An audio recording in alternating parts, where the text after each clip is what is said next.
Hey YouTube, I think this is going to be my last video today. Um, Barack Obama and Lindsey Graham. Let's talk about Barack Obama first.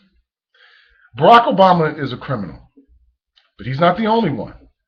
Hillary Clinton, Madeleine Albright, Paul Wolfowitz, Dick Cheney, Bill Clinton, Hillary Clinton, Clapper, um, Panetta, Colin Powell, Condoleezza Rice. The list goes on and on and on. Woodrow Wilson, FDR, all criminals and treasonous. But anyway, nothing is going to be done about that. But let's get back to Barack Obama. Barack Obama has managed to convince most black people that he is for them. And he's convinced a lot of white people too, because he never could have become president unless white people got him in there. I don't know if black people know this or not, but we're not the largest minority now in America. Hispanics are. Hispanics makes up, I think, 44%, and we're 40. No, I'm sorry. They make up 44 million, and we make up 40 million. But he's convinced black people that he is for them. Now, the prison industrial complex has continued, the military industrial complex. So who does this affect? It affects the poor, who is mostly the poor. Black. Now, there are poor white people, don't get me wrong, but disproportionately is blacks and Hispanics. You can become a citizen quicker, if you enter the military. But anyway, Barack Obama is a pimp. He is a pimp extraordinary. And I know people don't like when people pick on Barack Obama, because what people do is they'll say, and what I find interesting is I talk to people who are supposed to be people of conscience, and you know what they say? They never debate me on right and wrong. They always debate the Republicans did it. Now, you got to ask yourself a question. Do you really want to be around a person who is a tit-for-tat person? Now, it's one thing for a person to claim not to be moral. I can totally get that. I totally understand Clinton. I totally understand politicians, because what they're saying is, well, we're going to do it because the other side did it. That makes total sense.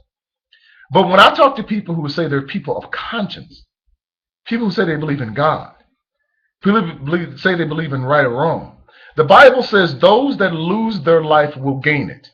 This whistleblower, he was willing to gain maybe his life of what he thought living really is, freedom, things like that, to lose the comfort of the life that he had. Most Americans would not do that. Did you know that most Americans, they took a survey, it was a couple years ago, like a Gallup poll about Americans and fighting in wars. No, not fighting in wars. They asked them about just being an American. Did you know that 84%, according to this poll, 80% of Americans said that they would not die for this country. Now, they want all the benefits of freedom and being a citizen. But they said they would not die for this country. This is something interesting too. I heard today on the news. Ron Paul was on there, and he's such a stud. But Ron makes too much sense. He's wasting his pearls on swine. He's wasting his pearls on the American people, and he really shouldn't do that. But it was a lady that were interviewing him, and they were talking about their whistleblower. And Ron Paul was talking to her about right and wrong.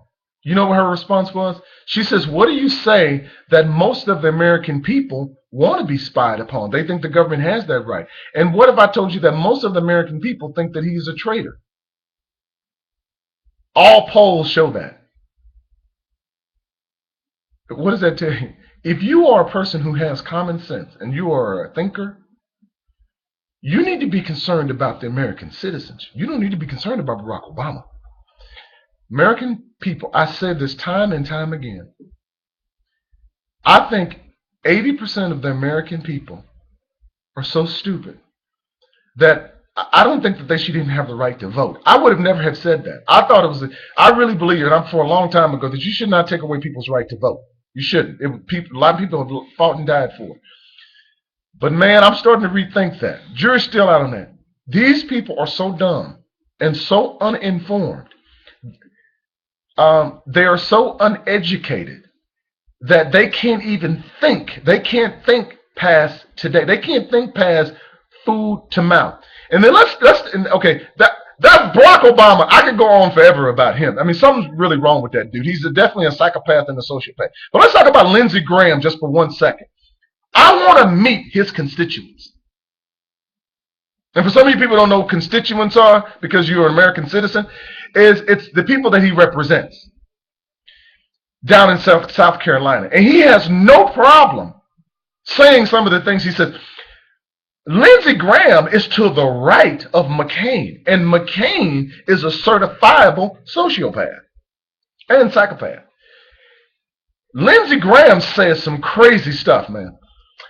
I imagine his constituents, they're not even white trailer trash. They're not even rednecks. This is how I imagine them, because they keep voting for him. I love Blim Blim Blam. Blim Blim Blam. I'm saying I love Lindsey Graham. That's what I'm saying. I mean, his constituents have to be like 2 tiers lower than the average American. And the average American is like a -50 on the intelligence scale. He has to be like 2 tiers below them, his constituents. How can he say some of the things he says and still get reelected as a United States Senator? We have crossed the Rubicon a long time ago. And if you don't know what that is, go read it, look it up, instead of looking at some recipes online and what Justin Bieber is doing. This country, first of all, we ain't been free in I don't know how long. But I am still amazed. Again, just like I said in the past video, I have no words. I don't. Only thing I hope is, like that comedian said, I can't wait till Godzilla. That's what I said, Godzilla. I can't wait till Godzilla come and tear this whole damn place up. Holla at your boy.